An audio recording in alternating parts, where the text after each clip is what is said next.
Hello दोस्तों, मैं doctor रश्मि त्रिपाठी आपका अपने चैनल लॉ फाइटर्स अकेडमी में स्वागत करती हूँ।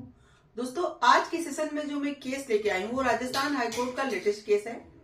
और आज के केस का जो मुद्दा है वो जाति सूचक शब्द को लेकर राजस्थान हाईकोर्ट का बहुत ही अहम फैसला है, जिसके बारे में हम लोग आज के सेशन में जानने वाले हैं। तो चलिए हम लोग अपना सेशन स्टार्ट करते हैं और जानते हैं क्या ऐसा जाति सूचक शब्द को लेकर के राजस्थान हाईकोर्ट ने अपना जजमेंट सुनाया और क्या था पूरा मुद्दा। इन सब बातों को डिटेल से जानते हैं। जैसा कि जो केस का नाम रहता है अचल सिंह एवं अन्य वर्सेस राजस्थान राज्य। तो इस केस में फैक्ट कुछ यूं रहते हैं कि कुछ पर्सन रहते हैं जो कि अधिकारियों द्वारा जो है अतिक्रमण की जांच करने हुए आने पर उनसे मतलब लड़ाई झगड़ा हो जाता है और वो अधिकारियों को, वो पर्सन जो थे, कुछ जाति सूचक शब्दों का इस्तेमाल करते हैं। तो यहाँ पे ये जो आरोपी थे, इन लोगों के ऊपर आईपीसी के कुछ सेक्शन लगाए जाते हैं और एससी एसटी एक्ट के कुछ धाराएं लगाई जाती हैं। जैसा कि आईपीसी का सेक्शन 353 और 332 और 34, उसके साथ ही साथ एससी एसटी एक्ट का सेक्शन 31X लगाया जाता है। यानी कि इन्होंने अधिकारियों के ऊपर कुछ ऐसे जाति सूचक शब्द का यूज किया था जो कि नहीं करना चाहिए था। तो देखिए, यह मसला जो है, पहले जो पुलिस ने अपनी जो रिपोर्ट वगैरह दिया था उसमें नेगेटिव रिपोर्ट दिया था और कहा था ऐसा कोई मामला नहीं बन रहा है। लेकिन बाद में जो है इसकी कार्रवाई को आगे बढ़ाया गया और इन आरोपियों के ऊपर जो ये दोनों धाराएं लगाई गई थी, एससी एसटी एक्ट का और आईपीसी का, उस पे जो है कार्रवाई शुरू कर दी गई थी। और ये जो पर्सन थे उनका कहना था कि हमने जो जाति सूचक शब्द वाला बात कहा जा रहा है वो हमें पता भी नहीं था कि वो अधिकारी किस जात के थे। वो तो हम लोगों ने लड़ाई झगड़े और उसमें गुस्से में वो शब्द बोल दिए थे। तो हमारे ऊपर इस एक्ट के तहत जो धाराएं लगाई गई हैं वो सही नहीं है। तो चलिए हम लोग जानते हैं कि जब राजस्थान हाईकोर्ट के सामने यह अपील जाती है तो उन्होंने अपना क्या जजमेंट दिया और कौन से जज थे जो इस केस की सुनवाई कर रहे थे। जैसा कि इस केस की सुनवाई न्यायमूर्ति वीरेंद्र कुमार के सामने जो है जाती है। तो न्यायमूर्ति वीरेंद्र कुमार के सामने दो मुख्य मुद्दे थे। पहला मुद्दा क्या था? क्या अभियुक्त द्वारा कथित रूप से इस्तेमाल किए गए शब्द विशेष रूप से जात आधारित दुर्व्यवहार को दर्शाते हैं जो एससी एसटी अधिनियम की धारा 31X के तहत आवश्यकताओं को पूरा करते हैं। यानी कि कोर्ट के सामने पहला मुद्दा इस बात का था कि जो अभियुक्त थे उन्होंने जो शब्दों का इस्तेमाल किया था, क्या वो सच में जो है जातिवाचक शब्द था जो कि एससी एसटी एक्ट का अधिनियम की जो धारा 31X के है उसकी आवश्यकताओं को पूरा करता है। और दूसरे जो मुद्दा कोर्ट के सामने था वो यह था कि क्या आईपीसी की धारा 353 और 332/34 के तहत आरोपों के साथ आगे बढ़ने के लिए पर्याप्त कारण थे जो लोक सेवकों को उनके कर्तव्य के निर्वहन में बाधा डालने से संबंधित थे। ठीक है, यही दोनों जो है मुद्दे जो है कोर्ट के सामने आए। तो चलिए हम लोग देखते हैं कि जस्टिस ने अपना क्या जजमेंट दिया। जैसा कि जस्टिस न्यायमूर्ति वीरेंद्र कुमार के सामने जब यह मुद्दा आया तो उन्होंने पहले सारे सबूतों, गवाहों, पुलिस ने जो भी रिपोर्ट दिया था, सारी चीजों को पहले देखा और समझा। और जो अभियुक्त के वकील थे उन्होंने भी जो दलीलें दिया था उसको भी उन्होंने जो है सुना। वकील ने कहा, सुप्रीम कोर्ट के केस का हवाला दिया था और जो शब्द इन्होंने यूज किया था उसके लिए बोला था कि वह शब्द जो है अगर इन्हें मालूम नहीं है कि वो जातिगत सूचक शब्द है तो यहाँ पे इस एक्ट के तहत जो एससी एसटी एक्ट है इसके तहत ये धाराएं नहीं लगाई जा सकती हैं। तो ऐसे बहुत सारी जो भी चीजें जो है अभियुक्त की तरफ से स्पष्टीकरण दिया गया था उसको जो है भी कोर्ट ने जाना और समझा और सारे सबूतों गवाहों को देखने के बाद चलिए हम लोग देखते हैं कि जस्टिस वीरेंद्र कुमार ने क्या जजमेंट दिया। जैसा कि जस्टिस वीरेंद्र कुमार ने कहा कि जैसा कि ये जो अभियुक्त थे इन्होंने जो है अधिकारियों को जो है गाली गलौज किया था तो उन्होंने भिखारी बोल दिया था और भंगी ओंगी कह दिया था। तो यहाँ पे कोर्ट ने कहा कि भिखारी और भंगी कहना प्रकृति के सामान्य और इरादे प्रकृति में सामान्य है। मतलब कोर्ट का यह कहना था कि जो उन्होंने शब्द का यूज किया, गाली गलौज किया, वो प्रकृति में सामान्य है। वो कोई भी इंसान अगर एक दूसरे से झड़प करते हैं तो ऐसे शब्दों का यूज कर देते हैं। उसके बाद कोर्ट ने कहा कि और इरादे के पर्याप्त सबूत के बिना, यानी कि जो इरादा, मतलब जैसे कि जो अभियुक्त के ऊपर जो आरोप लगाए गए थे कि इनका इरादा था कि जो अधिकारी थे उन्हें जातिगत सूचक शब्दों का यूज किया था, तो वही कोर्ट ने कहा कि यहाँ पे जो इरादे के पर्याप्त सबूत हैं वो नहीं मिल पाए हैं।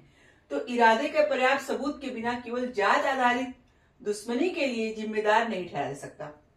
यानी कि कोर्ट ने कहा कि जब यहाँ कोई सबूत ही नहीं मिला जो यह बात साबित कर सके कि हाँ इन लोगों ने जानबूझ के ऐसे शब्द का यूज किया जिससे अगले पर्सन की जो है जो जाति है उस पर जो है मतलब जातिगत सूचक शब्द का यूज किया हो।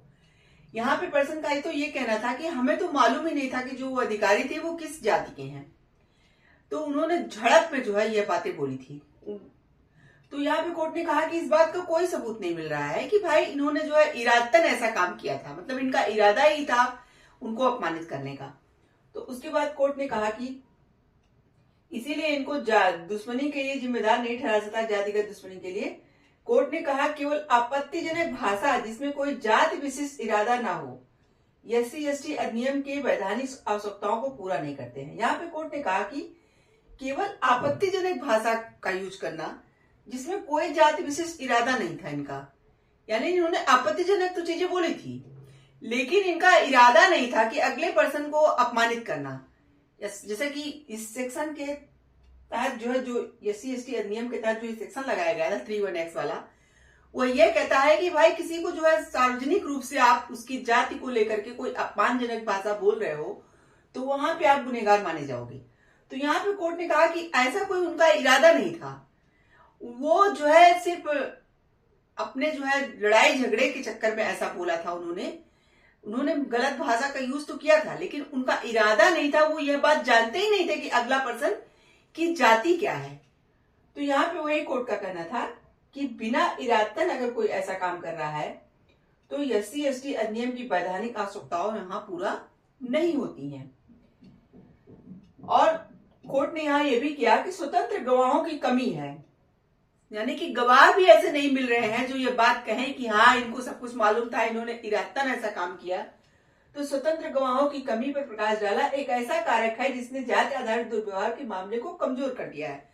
यहाँ कोर्ट ने कहा चूंकि गवाहों की भी कमी है, कोई सबूत नहीं मिला, कोई गवाह नहीं मिला, तो इसीलिए जो है यह जो सेक्शंस लगाया गया है तो इस वह यह मामले को क्या है कमजोर करता है। मतलब ये बात साबित नहीं हो पा रही है कि SC/ST अधिनियम की जो धारा 31X है उसकी आवश्यकताएं यहाँ पूरी हो रही हैं। तो कोर्ट ने कहा कि साक्ष्यों और उदाहरणों की समीक्षा करने के बाद कोर्ट ने आरोपी को SC/ST अधिनियम के तहत आरोपों से मुक्त कर दिया। देखिए कोर्ट ने यहाँ जब सब कुछ देखा और सारी समीक्षा की, सब कुछ गवाहों को जब नहीं पाया, ऐसे मतलब इस धारा को लगाने के लिए कुछ भी सबूत नहीं मिला, कुछ भी गवाह नहीं मिला, सारे केस की समीक्षा करने के बाद कोर्ट इस फैसले पे पहुंची कि जो ये आरोप लगाया गया था SC/ST अधिनियम की धारा 31X का, वह जो है सही नहीं था। तो इसीलिए ऐसे आरोप से तो कोर्ट ने वहां पे मुक्त कर दिया पर्सन को। लेकिन जो IPC की धारा 353 और 332 और 34 के तहत मुकदमा जारी किया गया था, यानी कि उन्होंने लोक सेवकों को उनके कर्तव्य के निर्वहन में बाधा जो डाली थी, उसके लिए कोर्ट ने कहा कि वह कार्रवाई आगे बढ़ेगी, क्योंकि प्रथम दृष्टया उसके सबूत मिले थे।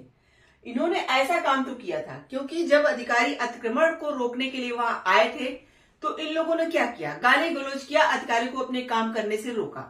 तो यही कोर्ट ने कहा कि जो यह IPC की धाराएं इनके ऊपर लगवाई गई हैं 353, इन्होंने अधिकारियों के ऊपर गलत मतलब उसका भाषा का यूज किया, उनके कार्यों को करने से जो लोक सेवक जो आए थे वो अपने कर्तव्य का जो निर्वहन कर रहे थे उसमें उन्होंने बाधा डाली, तो उसके लिए जो सेक्शंस लगाए गए हैं वो सब सही हैं, तो वो कार्रवाइयां आगे बढ़ाई जाए। लेकिन जो SC/ST अधिनियम की धारा 31X लगाई गई है उसके तहत जो आवश्यकताएं होती है यहाँ पूरी नहीं हो रही है। ना तो सबूत मिल रहे हैं, ना कोई गवाह मिला, कोई स्वतंत्र गवाह भी नहीं मिला कि जो यह बात साबित करे कि इन लोगों की मंशा ही यही थी कि अधिकारियों को जात सूचक शब्द का यूज करे और जानबूझ के करे, मतलब इरादतन करे। इनका इरादा ही था अधिकारियों को ऐसी भाषा यूज करके अपमानित करना। तो यहाँ पे इसीलिए जब इस तरह के सबूत नहीं मिले थे तो कोर्ट ने इस वाली जो है धारा को हटा दिया, मतलब रद्द कर दिया, और जो IPC की धारा लगी थी उसको जारी रखने के आदेश दिए। तो ये था आज का पूरा जजमेंट। तो देखिए, आज के जजमेंट से एक बात समझ में आई कोर्ट की, कोर्ट चाहे सुप्रीम कोर्ट हो चाहे हाई कोर्ट हो, उनका यही कहना है कि व्यक्ति ने अगर जानबूझ के कोई गलत काम नहीं किया, यानी कि इरादतन उनका कोई ऐसा इरादा ही नहीं था कि वह जो है वो जानते रहे हो कि अधिकारी फला जात के हैं और उन्होंने जानबूझ के जो है उनकी उस जाति का मजाक बनाया हो। तो जब उन्होंने अनजाने में कोई काम किया और उन्होंने कहा कि जिन शब्दों का उन्होंने यूज किया वो जनरली लोग किसी को भी बोल देते हैं, वहां पे जाति से कोई लेना देना नहीं है। कोई भी पर्सन किसी को भी गुस्से में कभी कभी भिखारी बोल देता है कि तू भिखारी है, कोई तो इस तरह के शब्द उन्होंने कहा कि कोर्ट ने कहा कि प्रकृति में सामान्य है। मतलब इस तरह के शब्दों का लोग जो है जनरली किसी के लिए भी यूज कर देते हैं गुस्से में। तो यहाँ पर उन्होंने कहा कि इस तरह के शब्द वो यह नहीं इसलिए नहीं कर रहे हैं कि वो जानते थे कि अगला पर्सन वो इस जाति का है इसलिए कर रहे थे, या उनका कोई इरादा था कि उनको अपमानित करें कि वो नीची जात से हैं, या वो इस जाति सूचक शब्द के अंतर्गत आ रहे हैं। तो यहाँ पे जो है कोर्ट ने इसीलिए जो है इस जजमेंट में इस जो है जो SC/ST अधिनियम की धारा 3(1)(x) था उसे यहाँ पे कहा कि उसकी आवश्यकताएं नहीं पूरी हो रही है, उसके कोई सबूत नहीं मिल रहे हैं, उसके कोई गवाह नहीं मिल रहे हैं, इसीलिए जो है यह जो है पार्ट जो लगाया गया है आरोपी के ऊपर, उस आरोप से उन्हें पर्सन को मुक्त कर दिया गया। और जो IPC के सेक्शंस लगाए गए थे उसको कोर्ट ने सही माना। उन्होंने कहा कि इन्होंने एक अधिकारी के साथ अपराधिता का व्यवहार किया, उनके कर्तव्यों को करने से रोका, इसीलिए इनको IPC के ये जो सेक्शंस लगवाए गए हैं वो सही है, इसकी कार्रवाई आगे बढ़ाई जाए। तो ये था आज का पूरा केस। आशा करते हैं कि आज का केस आपको पसंद आया होगा। आप मेरे चैनल को लाइक कीजिए, सब्सक्राइब कीजिए, शेयर कीजिए और बेल आइकन को दबाइए, जिससे ऐसे ही नए नए केसों और जानकारी मैं आपको अवगत कराती रहूं। तो थैंक यू वेरी मच।